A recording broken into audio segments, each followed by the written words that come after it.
Hai teman-teman, selamat datang di channel artikel YouTube. Channel pertama cerita Kenshin.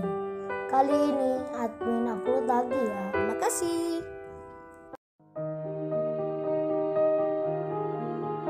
Kisah pemuda kaya, anak bos besar, pemilik 73 perusahaan, yang menjadi cleaning service.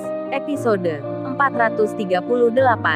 Della yang penasaran akan seorang pria yang belum dikenalnya, tapi dipanggil Tuan Muda oleh Bang Hotman. Della pun berpikir, belum tahu maksudnya. Di sela itu, malah ia ditanya oleh wartawan yang di depannya.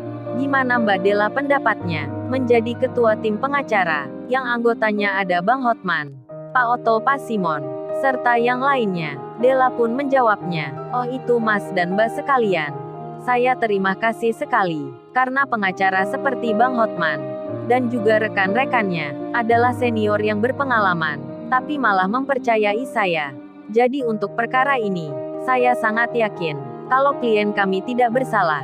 Apalagi Mas dan Mbak sekalian melihat sendiri, Pak Mori yang pengusaha itu, telah menjaminkan diri, untuk penangguhan penahanan, dari Mas Iwan dan Mas Agus, yang tak lain klien kami.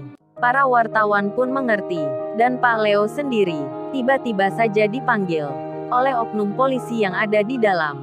Pak Leo, silahkan masuk sebentar, kita mau bicara dengan Bapak. Ada yang mau saya sampaikan. Yang berkata itu, adalah seorang oknum polisi, yang menangani perkara ini. Seseorang itu bernama Pak Joko. Pak Leo pun menjawabnya, oh ya, ada apa-apa memangnya? Pak Joko pun menyahutnya, gini Pak Leo, ada perubahan rencana, apa nggak baiknya saja, Pak Leo dan pemuda tersangka itu berdamai saja hari ini. Pak Leo terkejut sekali, Pak Joko tiba-tiba bilang begitu. Lalu beliau menjawabnya, waduh Pak, kalau berdamai itu namanya saya bunuh diri. Mau ditaruh mana muka saya ini? Pak Joko pun membalasnya, memang itu saya mengerti Pak Leo.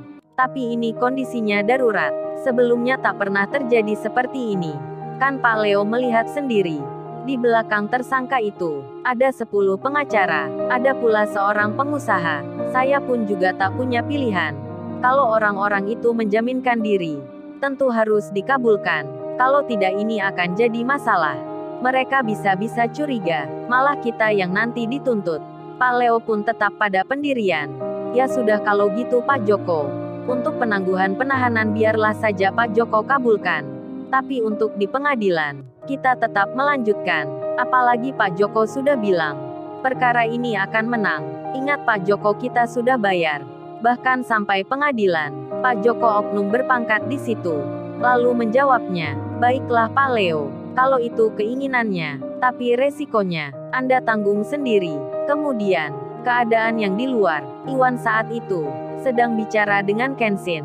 Iwan berkata, sorry bro, gua merepotin lu lagi. Padahal lu lagi liburan. Kenshin menjawabnya, lu Wan merepotin apanya? Kan ayahku sudah berpesan, kalau butuh apapun tinggal bilang. Lu malah segan-segan segala. Tenang aja Wan, lu nggak bakal masuk penjara. Ada Bang Hotman di situ. Oh ya Wan, kok bisa-bisanya? Pesanmu itu salah kirim ke Rena. Untung saja langsung dicarikan pengacara. Iwan membalasnya, yaitu bro, gua juga merasa nggak enak. Di tengah bicara itu, Kenshin langsung memotong, tiba-tiba menutup telepon. Iwan pun terkaget, ada apa Kenshin ini? Kok nutup telepon kagak bilang-bilang? Rupanya, Kenshin melihat Kaori terjatuh, terpeleset oleh batu. Langsung saja Kenshin berlari, menghampiri Kaori, membantunya untuk berdiri. Namun Kaori bilang, merasa sakit di kakinya. Sedikit terkilir dirinya, dan Kenshin pun bicara, kalau gitu kamu Kaori, naik belakangku saja, aku gendong kamu. Wits, asiap. Kenshin akan menggendong Kaori, untuk pertama kali, dan Kaori menjawabnya, tapi saya entar kamu capek. Nunggu bentar aja ya, entar aku juga baikan sendiri. Kenshin membalasnya, capek apanya sih Kaori, ayo dah naik belakangku. Dan Kaori tersenyum, sembari bicara, ya udah kalau gitu, kamu jangan salahin aku ya. Kaori pun memegang punggungnya Kenshin. Tangannya lalu dilingkarkan. Segera saja Kenshin menggendongnya. Kaori nampak ada di belakang. Kenshin pun berjalan bersama istrinya, melihat-lihat pemandangan. Suasana mendung, Cahaya yang nampak merah, salju yang baru turun, telah mewarnai di sepanjang perjalanan. Dan di lain tempat, Bang Hotman dan rombongan, serta pula Pak Mori, mereka memberikan surat jaminan kepada polisi yang ada di dalam, agar tersangka Iwan dan temannya tak segera ditahan. Permintaan itu dikabulkan. Pak Leo yang sebelumnya sudah diwanti-wanti agar berdamai saja, tak usah melanjutkan. Malah Pak Leo itu bersama tim kuasa hukumnya pakai berlaga segala, menantang Bang Hotman dan rombongannya hingga sampai pengadilan. Kemudian, di waktu sebelum pulang, tak disangka, dua kubu pengacara itu bertemu. Tepatnya ada di depan pintu. Ketika diwawancara wartawan, pihak Pak Leo berkata, salah satu kuasa hukumnya, yang bernama Pak Anas bicara, "Nah para wartawan semuanya, besok lusa kalian harus saksikan. Karena ada peristiwa besar, kami tim lawyer Pak Leo akan mengalahkan lawan yang katanya pengacara terkenal, dan tentu saja, dua orang yang dibelanya akan dimasukkan penjara." Hahaha, yang bicara itu tertawa, penuh percaya dan semangat. Waduh, secara terang-terangan, tim lawyer Pak Leo itu menyindir pihak Bang Hotman. Bang Hotman yang mendengarnya, beliau yang sedang ditanya wartawan. Dengan santainya Bang Hotman berpantun, "Buah nanas, buah kedondong, buah semangka, buah melon. Sudahlah mas, jangan banyak omong. Tahu rekayasa masih saja berbohong." Bang Hotman pun lalu bicara pada wartawan, "Oh ya rekan-rekan semuanya, tak usah menunggu ke pengadilan segala. Sekarang saja sudah tahu yang benar dan salahnya. Coba rekan-rekan buka handphonenya. Siapa saat ini yang banyak dicerca di media sosial, yang menyangkut masalah ini, yang merekam atau yang mencuri?" Para wartawan lagi-lagi serempak menjawabnya, "Yang mencuri Bang Hotman."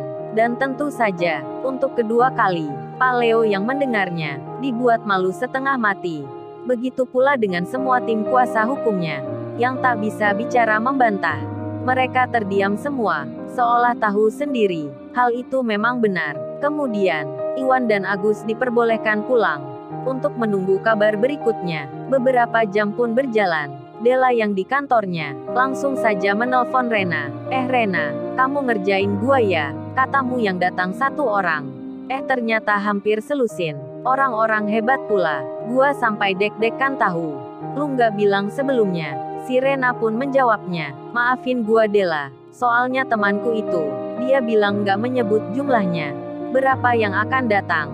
Della langsung menyahutnya, "Oh maksudnya Rena, temanmu itu, namanya Kenshin ya?" Si Rena pun terkejut, lantas membalasnya, "Lo kamu kok tahu Della?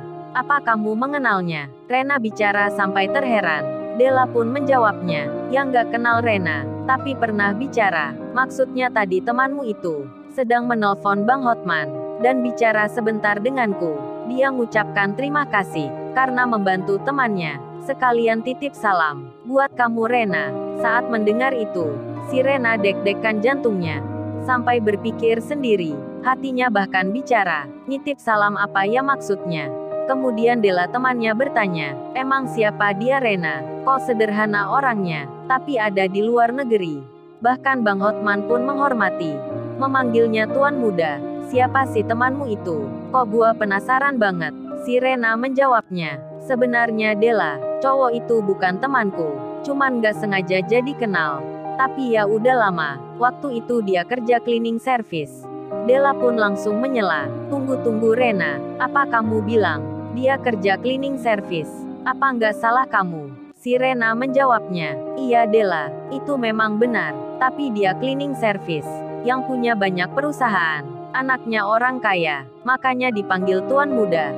Si Rena tertawa, dan Della temannya belum mengerti maksudnya. Sedang Pak Leo sendiri, yang berada di rumahnya, mendapat kabar dari kerabatnya, kalau saat ini, di media sosial, banyak yang menyindirnya, tak terkecuali orang kaya, pengusaha-pengusaha besar, yang turut mengecamnya. Pak Leo pun melihatnya, semakin khawatir dirinya, belum masuk pengadilan, sudah ciut nyalinya, rasa percaya dirinya pun pudar. Tak seperti di waktu siang. Pak Leo pun cemas, dirinya kini takut, merasa tak akan menang melawan Bang Hotman. Apakah Pak Leo sebelum sidang akan mengibarkan bendera setengah tiang, atau malah Pak Leo itu akan mendatangi Iwan Berharap damai tak melanjutkan, menyesali perbuatan yang dilakukan. Sedang si Iwan sendiri, lagi santai di tempat kosnya. Kemudian teleponnya berdering. Susanti yang menghubungi, pakai nomor tak dikenal. Susanti tiba-tiba menyapa, "Halo sayang, gimana kabar kamu? Apa hari ini bisa nggak ya mengantarkan aku? Aku diundang teman kerja. Ada acara nikahan. Sayang mau ya ntar kita keluar." Waduh, tak ada angin tak ada hujan. Tanpa pembukaan kata, tak mengucap salam, Susanti langsung saja bilang sayang ke Iwan. Iwan yang mendengar itu, jadi kaget dirinya. Lalu, bagaimana kisah selanjutnya? Subscribe channel ini untuk episode berikutnya. Terima kasih. Jangan lupa ya guys, untuk kelanjutan ceritanya ada di artikel YouTube. Jangan lupa subscribe ya guys, dan tekan notifikasinya